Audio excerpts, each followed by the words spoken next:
Good morning student. तो देखो पिछले दो क्लास में अपन ने पढ़ लिया था definitions of acid and base and general properties of acid and base. Next topic है आपका पीएच स्केल। क्या है? PH scale. तो आज अपन पीएच स्केल के बारे में स्टडी करेंगे। तो पीएच स्केल क्या होता है? What is pH scale? ठीक है, तो नंबर 1 सबसे पहले पीएच स्केल के बारे में बात करते हैं। It is a scale for measuring hydrogen ion concentration in A solution, कि किसी भी सॉल्यूशन में हाइड्रोजन आयन की कंसंट्रेशन कितनी है, हाइड्रोजन आयन कितने हैं, इस चीज़ को मेजरमेंट करने के लिए एक स्केल यूज में लिया जाता है। उस स्केल को अपन कहते हैं पीएच स्केल। क्या कहते हैं? PH scale. जैसे अपन बात करें कि अपन को डिस्टेंस को मेजर करना है तो अपन स्केल का यूज करते हैं, तो उसमें स्केल में आप यूज करते हो मीटर या सेंटीमीटर या किलोमीटर। लेकिन यहाँ पर किसी सॉल्यूशन में हाइड्रोजन आयन कितने हैं, इसको मेजरमेंट करने के लिए अपन एक विशेष स्पेसिफिक स्केल का यूज करते हैं। उस स्केल को अपन कहते हैं पीएच स्केल। क्या कहते हैं? PH scale. It is a just a number which indicates the acidic और basic nature of a solution. इसमें जस्ट क्या होता है कि एक नंबर होता है, इसकी कोई यूनिट नहीं होती है, पीछे एक नंबर होता है जो आपके किसी भी सॉल्यूशन को ये बताता है कि वो एसिडिक है या बेसिक है, यानी कि उसकी प्रकृति बताता है, नेचर, यानी कि उस सॉल्यूशन की ये नेचर के बारे में अपन को बताता है कि वो सॉल्यूशन आपका एसिडिक होगा या बेसिक होगा। The scale range from 0 to 14। जो ये स्केल होता है उसमें जो नंबर्स होते हैं वो 0 से लेकर 14 तक होते हैं। कहाँ तक होते हैं? 14 तक। अब नेक्स्ट क्वेश्चन आता है कि पीएच स्केल में दो वर्ड हैं पीएच, पी और एच। यहाँ पर पी का मीन्स होता है पोटेंस। क्या होता है? पोटेंस। ये एक जर्मन वर्ड है। कौन सा वर्ड है? जर्मन लैंग्वेज का वर्ड है पोटेंस। इस पोटेंस का मीन्स होता है पावर। क्या होता है? पावर, यानी कि शक्ति। और आपका एच जो है ये इंडिकेट करता है hydrogen ion concentration. Hydrogen ion concentration, hydrogen ion की सांद्रता को। तो पीएच स्केल में पी और एच किसको इंडिकेट करते हैं? ये क्वेश्चन एग्जाम में पूछा जाता है आपसे। तो पी आपका इंडिकेट करता है पोटेंस यानी कि पावर को, और एच इंडिकेट करता है हाइड्रोजन आयन की कॉन्सेंट्रेशन को। अब बात करते हैं इसकी डेफिनेशन की। किसकी बात करते हैं? डिफाइन करते हैं इसको।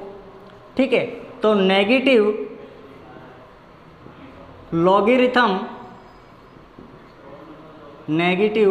Logarithm of hydrogen ion concentration is called pH scale। pH scale कि हाइड्रोजन आयन के नेगेटिव लॉगरिथम को क्या कहा जाता है? पीएच। क्या कहा जाता है? पीएच कहा जाता है। क्या कहा जाता है?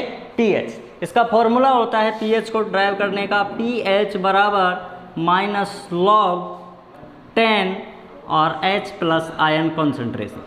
ये इसका फॉर्मूला होता है। अब इस फॉर्मूले का यूज कैसे किया जाता है? किसी भी सॉल्यूशन में अगर आपको हाइड्रोजन आयन की कॉन्सेंट्रेशन के बारे में पता है तो आप उस सॉल्यूशन का पीएच आसानी से निकाल सकते हैं। जैसे क्वेश्चन नंबर 1, इन ए सॉल्यूशन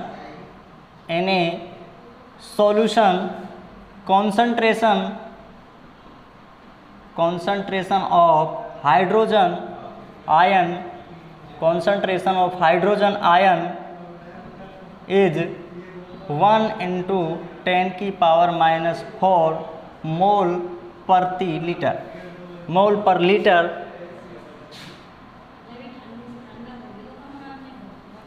ठीक है, ये हाइड्रोजन आयन की कॉन्सेंट्रेशन हो गई इन्हें सॉल्यूशन में। कितनी? 1 into 10 की पावर -4।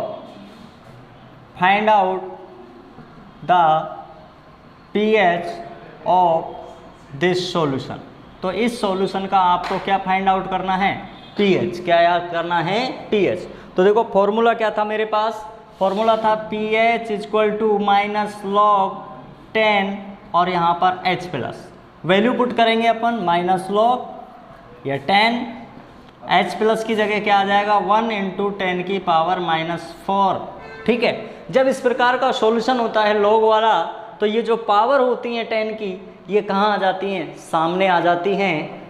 तो माइनस ऑलरेडी है, -4 यहाँ पर आ गया, ये क्या हो गया log 10, इधर क्या बचा 1 × 10, ये क्या हो जाएगा 10, क्या हो जाएगा 10। तो log में जो ये बेस है और ये वाला जो है, अगर ये दोनों सेम हो, कैसे हो, सेम हो, तो इसकी जो वैल्यू होती है वो होती है 1। कितनी होती है, 1 वैल्यू हो जाती है इसकी। जैसे यहाँ पर ये होता कि log 5 और यहाँ पर होता 5, तब भी ये क्या होता 1। जैसे यहाँ पर होता log 100 और यहाँ पर भी क्या होता 100, तब भी ये कितना होता 1। तो ये जो बेस है और ये वैल्यू दोनों कैसी होनी चाहिए, समान होनी चाहिए, तब इसकी वैल्यू कितनी हो जाती है 1। कितनी हो जाती है 1। तो यहाँ से इसको करेंगे सॉल्व, तो ये क्या हो जाएगा 4, क्या हो जाएगा 4। इसकी वैल्यू क्या निकल के आई 1, क्या निकल के आई 1। तो pH मेरा क्या निकल के आएगा, pH = 4। तो इस सॉल्यूशन का pH कितना हो गया 4, कितना हो गया 4। फिर वो आपको नेक्स्ट क्वेश्चन इसी में करता है कि अब ये जो सॉल्यूशन है ये आपका एसिडिक है या बेसिक है। तो इसके लिए आपको pH स्केल पूरा याद होना चाहिए कि pH स्केल में क्या रीडिंग हो तब आपका सॉल्यूशन एसिड होता है और क्या रीडिंग होती है जब आपका सॉल्यूशन बेसिक होता है। तो मैं आपको pH स्केल बताता हूँ, यहाँ पर ध्यान से देखिएगा।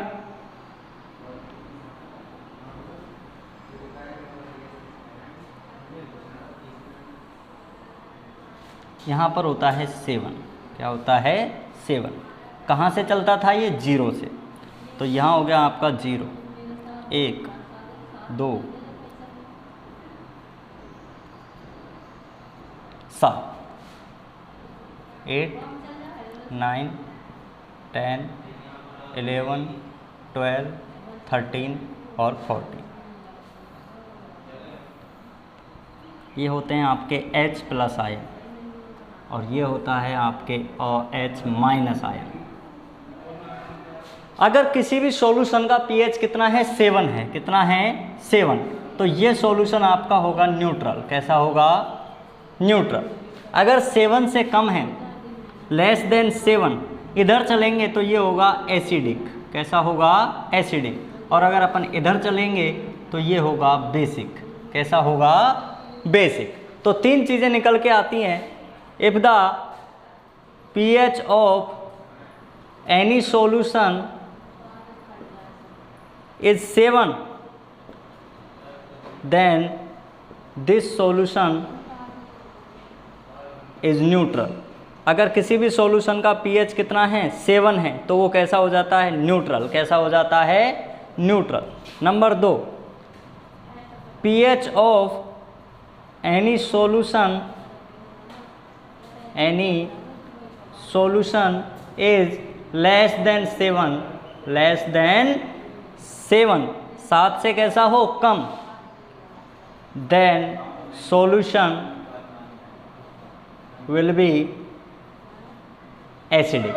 तो वो सॉल्यूशन कैसा हो जाएगा, एसिडिक। कैसा हो जाएगा, एसिडिक हो जाएगा। और नंबर 3 कि pH of any solution is more than 7, is more than 7, then solution become basic। तो वो सॉल्यूशन आपका कैसा हो जाएगा, बेसिक। कैसा हो जाएगा, बेसिक। उसके बाद आते हैं importance of pH, importance of pH in everyday life, in everyday life. दैनिक जीवन में pH जो होता है उसका क्या इंपॉर्टेंस होता है। नंबर 1 पढ़ते हैं इसमें, एसिडिटी इन स्टोमक, पेट में अम्लता। Number 2, teeth decay.